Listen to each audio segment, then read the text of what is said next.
Además que conoció a Lee Harvey Oswald, lo conoció muy bien y que va a darnos interioridades del caso, y voy a tratar de ver si puedo sacar alguna información de algo que hasta ahora no se conozca. Vamos a hablar de todo esto más adelante, Carlos.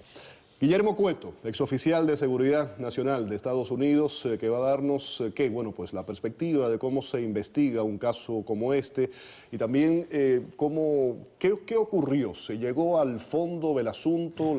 La información, la investigación que se hizo se detuvo por algún motivo. ¿Y realmente qué posibilidades puede haber habido, Guillermo, en su momento de que un solo hombre cometiera este asesinato? Vamos a analizar el tema. Así que nada, vamos a comenzar. Más adelante también vamos a hablar, como decía, del tema del vestido que llevaba la ex primera dama Jackie Kennedy en aquel momento, también el tema del auto, del convertible, el descapotable. ¿Qué ocurrió después de eso? Los presidentes han podido seguir utilizando ese tipo de auto, ese tipo de vehículos. Vamos a analizar de todo esto hoy aquí en el programa. Carlos, comienzo con usted. Ayer estuvimos hablando de esto y vuelvo, tal vez hay personas que están viéndonos esa noche que no compartieron, no tuvieron la posibilidad de ver el programa de ayer. ¿Usted cree que Fidel Castro estuvo detrás del asesinato de Kennedy? A mí no me caben dudas de ninguna clase. Y yo estaría dispuesto en un tribunal ser el fiscal y presentar la documentación necesaria para condenar a Castro como actor intelectual del asesinato del presidente Kennedy. Mire, sobre el asesinato del presidente Kennedy, desde diciembre de 1961, Fidel Castro introdujo asesinos dentro de los Estados Unidos para llevar a cabo el asesinato del presidente Kennedy. Y no lo ¿Tiene digo pruebas de eso? ¿Está documentado? Sí, no lo digo yo. Eso hay memorándums del CIA al FBI y al servicio secreto de esa época. Algunos de los nombres que se mencionan allí son Aldo Pedro Margolles Dueñas, que era capitán viceministro del Ministerio del Interior, Quintín Pino, Emilio Aragonés y Navarro, Raúl Jaime Díaz Argüelles. Ese murió en Angola en diciembre de 1975, cuando iba en un jeep y le explotó una bomba y murió allí. ¿Dónde iban a matar a Kennedy? No se sabía. Había distintas ciudades donde podían haberlo matado. Se presentó la oportunidad en Dallas y Lee Harvey Oswald llevó a cabo el asesinato por órdenes de Fidel Castro. Ningún hombre con sus 5 sentidos sale del edificio donde le disparó a Kennedy, deja su rifle allí, se va a la casa que estaba ocupando con un hombre supuesto, saca su revólver, es confrontado por el policía Tippit, tiene que matar al policía Tippit porque el policía Tippit lo iba a arrestar, y ahí es donde se le cae todo el escape de él. Él tenía, creo que era $6 en el bolsillo o $13 en el bolsillo. ¿Cómo un asesino del presidente va a escapar con $6 o $13? Hay un memorándum de Martin Underwood, que fue asistente del presidente Kennedy, y que después fue asistente del presidente Johnson, que le presentó un memorándum donde dijo que el general Fabián Escalante, que era jefe de inteligencia de Cuba en ese momento, y que había estado en Minsk, en el mismo pueblo donde había estado Lee Harvey Oswald, había venido en un avión de México al aeropuerto de Red Bear en Dallas, el 22 de noviembre de 1963. Que se mantuvo en el avión hasta después que se dio la noticia de que Oswald había sido arrestado. Yo estoy convencido de que Oswald iba hacia el aeropuerto de Red Bear y que se creía, en su idiotez mental, que iba a ser recibido en Cuba como un héroe de la revolución.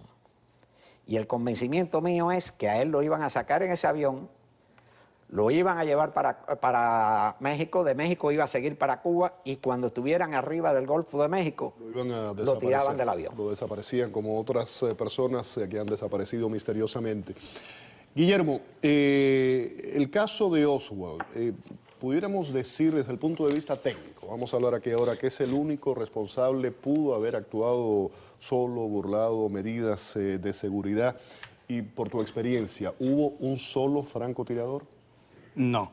La primera parte de tu pregunta, Oswald puede haber sido parte de un engranaje, fue el chivo expiatorio porque lo matan inmediatamente, Yo no creo que a él se le preparó medidas operativas para exfiltrar lo de los Estados Unidos. Yo no tengo la menor duda de que eso no fue el caso.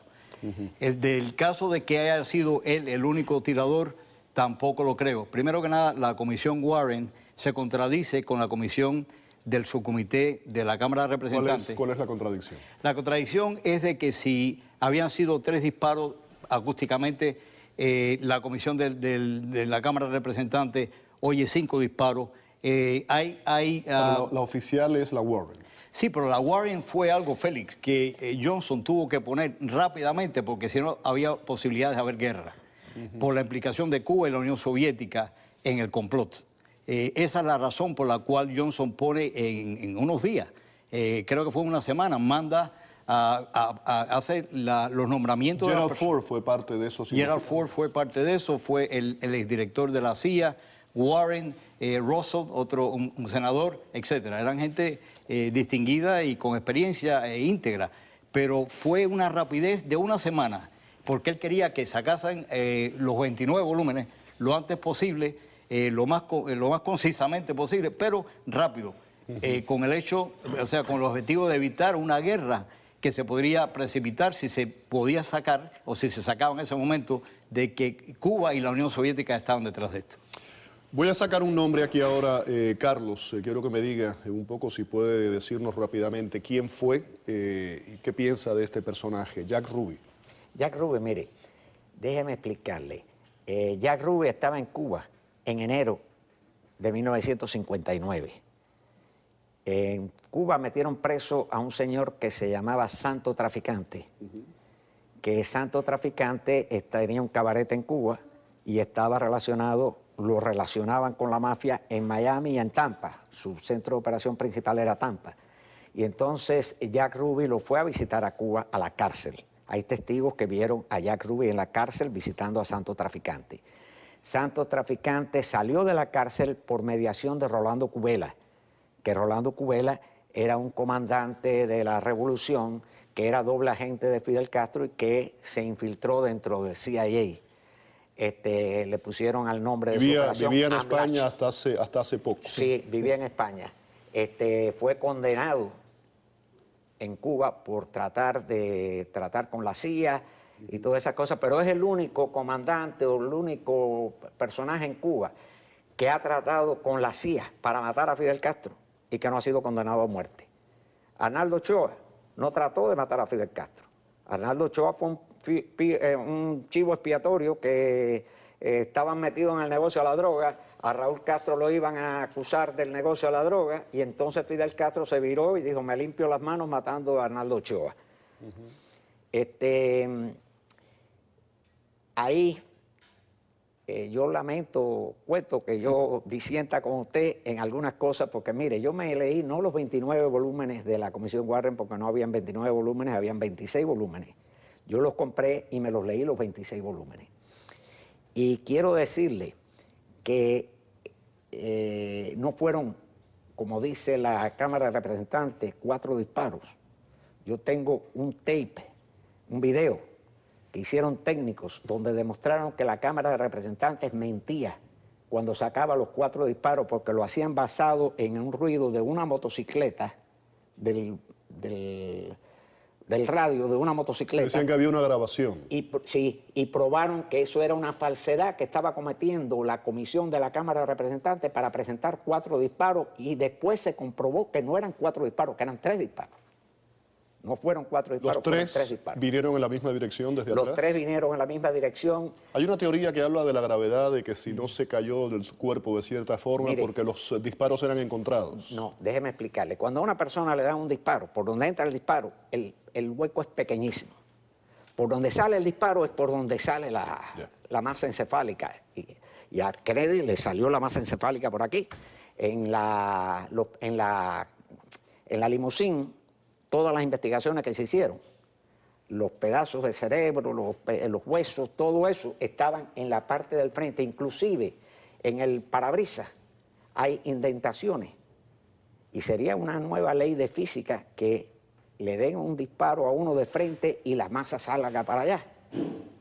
Porque lo que pasa es que vino por aquí, cuando le explota la cabeza, salen las cosas y hieren dañan el Eso limpiaparabrisas. también depende del momento que haya ido el disparo. A lo mejor entró un disparo, después vinieron los otros, ¿no? No.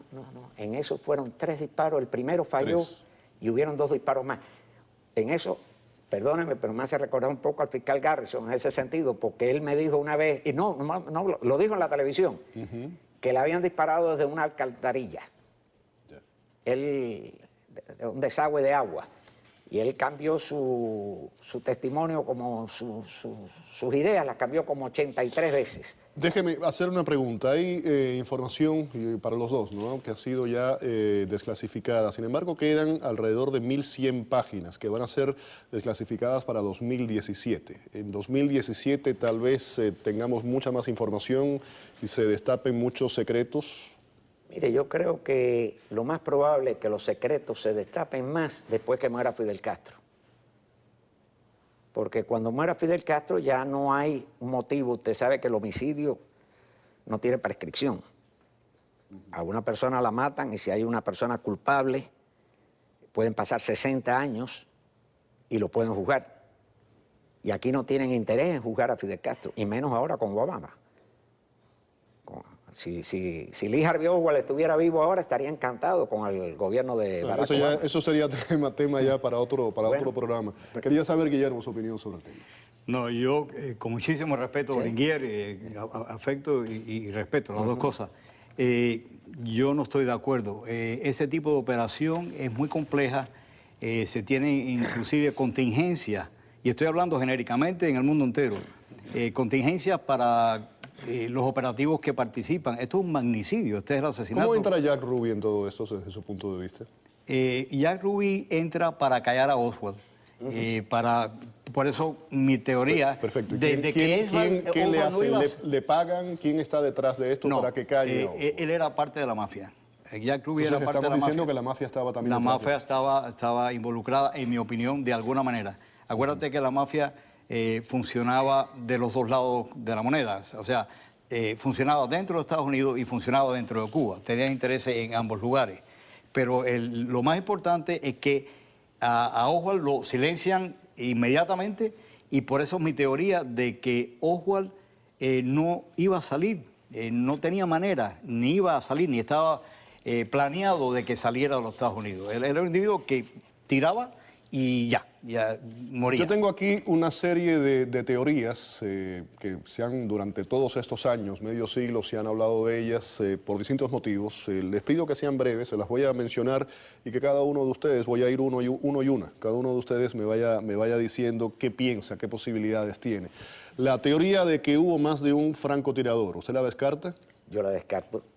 ¿En el caso suyo? No, definitivamente no la descarto. ¿Que la mafia estuvo detrás de esto? Me acaba de decir que sí está de acuerdo usted. Yo estoy de acuerdo en que parte de la mafia, Santo Traficante, que cuando Santo Traficante sale de Cuba por Rolando Cubela, es el único mafioso que sale de Cuba con todo su dinero.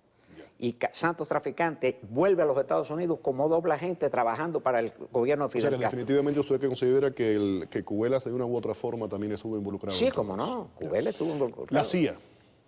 La CIA, mire, en el asesinato de Kennedy, no. En el asesinato de Kennedy estuvo involucrado Fidel Castro, y en el asesinato de Oswald estuvo involucrada parte de la mafia. ¿Guillermo, la CIA? No. No. ¿Cuba? Sí, definitivamente. Y usted, por supuesto, Sí, me ha dicho que sí. ¿La yo KGB? también. ¿La KGB? No, pues hasta cierto punto, porque Oswald tuvo un contacto en la embajada de la Unión Soviética en México con Kostikov, que era un agente de la KGB trabajando encubiertamente como empleado allí en el consulado, que él en el departamento que trabajaba de la KGB era en el departamento de asesinatos. Y Oswald estuvo en contacto con él en México. ¿Guillermo, la KGB? Definitivamente. La KGB, la Stasi alemana, de Alemania del Este, con métodos muy parecidos a los que se utilizaron en el asesinato de Kennedy, y la DGI cubana y todo el aparato de inteligencia cubana, eso es una triangulación inseparable. Y se vio a través de la historia en las operaciones que se hicieron desde Nicaragua, inclusive en el asesinato, en el atentado contra Juan Pablo II, que hay una serie de triangulaciones increíbles de Bulgaria, la Stasi, Nicaragua, etcétera, que eso no ha salido. Ya. Ahí voy a hablar de dos nombres de políticos estadounidenses, voy a decir los nombres y ustedes también me dicen qué consideran. Lyndon B. Johnson, dicen que estaba muy preocupado con su reelección. No, el problema, sí, todos los candidatos están preocupados por su reelección, pero la preocupación de Lyndon B. Johnson era la división tan grande de que había en Texas, que era un caldero, y Lyndon B. Johnson estaba sumamente preocupado por eso.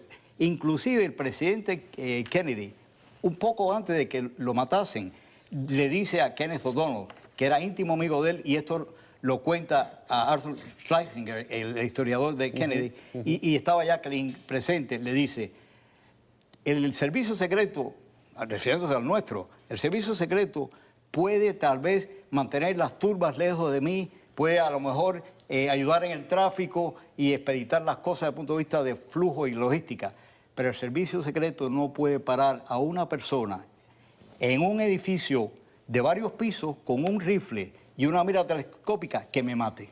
Carlos, Lyndon B. Johnson.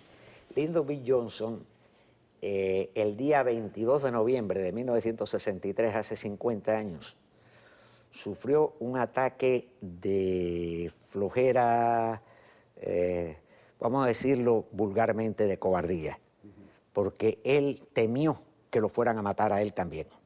Y él murió convencido de que el que estaba detrás del asesinato era Fidel Castro. Bush padre, ese es un nombre que también se ha manejado. ¿Algunos de ustedes lo han escuchado en algún momento? ¿Cuál es el nombre? Bush padre, Bush, George Bush. Sí. Ah, George Bush. George Bush. Sí, Me refería al padre de no del... Cuba ha hecho una versión sobre eso. Fabián Escalante en Cuba ha hecho una versión sobre eso, sobre la Operación Zapata, y tratando de ligar a Bush, que tenía una compañía que tenía el nombre de Zapata, con la cuestión de Operación Zapata, y ellos han tratado... ¿Lo descarta o lo descarta ese nombre? No, eso está descartado por completo. Sí, el contacto, o sea, la manera de que implican a Bush era por un grupo que se llamaba los petroleros, que decía que los petroleros eran de derecha y que estaban definitivamente opuestos a Kennedy porque consideraban a Kennedy Kennedy iba en contra de sus intereses. No, que Kennedy era muy flojo en contra del comunismo. Eso era lo... Bueno, en contra de sus intereses. Ok, pero definitivamente descartado. Descartado. Sí. Y la FED, FED, el tema de la Reserva Federal. ¿Ha escuchado algo sobre eso? No, lo siento. No lo han escuchado. Bueno, vamos a la pausa. Yo tenía otro aquí, pero me parece realmente irrisorio hablar de esto. Hay quienes han hablado hasta de ovnis, pero eso vamos a dejarlo aparte. ¿De ovnis? Sí. Vamos a la pausa, vamos a regresar con el tema. Ahora, ¿qué pasó con el vehículo, el auto descapotable donde viajaba el presidente Kennedy? ¿Dónde está? ¿Qué auto era? ¿Qué ha pasado? ¿Se han seguido utilizando descapotables, convertibles después para transportar presidentes después de ese asesinato? ¿Cómo han cambiado los autos presidenciales desde entonces? Y más adelante vamos a tocar el tema de Siria. Parece haberse convertido todo esto en Siria en un epicentro de un conflicto religioso regional sectario que involucra a las dos potencias del mundo islámico, Arabia Saudita por una parte e Irán por el otro. Volvemos.